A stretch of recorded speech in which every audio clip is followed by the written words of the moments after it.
everyone, Mrs. Brady here, and today we are going to be learning how to do the running stitch.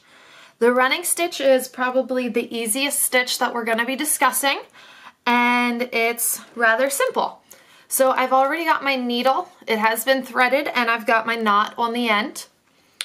And so usually a running stitch is going to be what we use to hold our applique piece onto our back piece of fabric, or what piece of fabric goes behind it, and it's just going to hold it together. You usually want to use a piece of thread that's going to match your applique piece.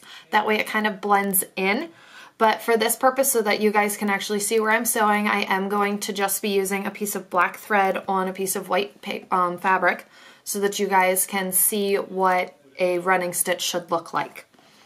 So we're just going to start right here. You always want to start on the back because you don't want it to be seen, because the knot and any extra thread is going to be sticking out. So if I start right here, so we'll say this is going to be my back now. Back here, we've got our knot, so it's stopping it. And we've also got kind of a little tail on the knot, so that's why you want to make sure that we have that on our back. A good running stitch is only going to be about 1/4 of an inch in length. So you want them to be short. They shouldn't be like an inch long. The bigger they are, the more chance of a gap.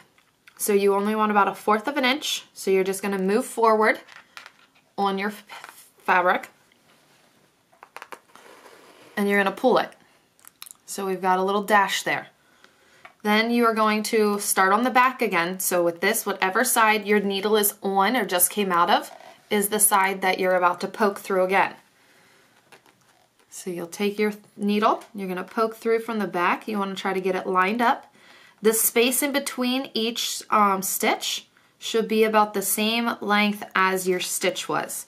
So you're just going to poke on up through.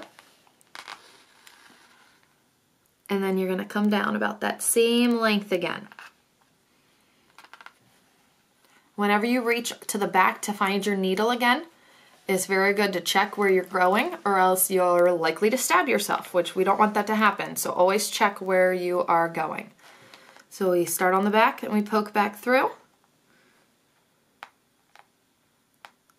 If you poke and it's not exactly where you want it to be, just unpoke and then go again.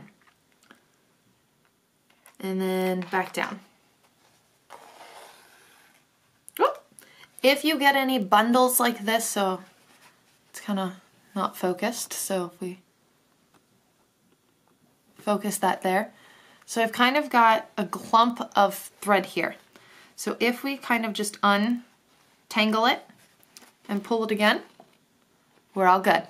So that'll take care of it. Felt is very forgiving.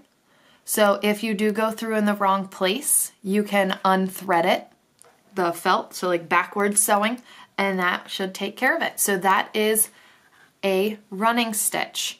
So it's just up and down, up and down. Let me focus this a little better. So there we go. So it's just tiny little stitches, and they hold the applique to the fabric. All right, let's go to try.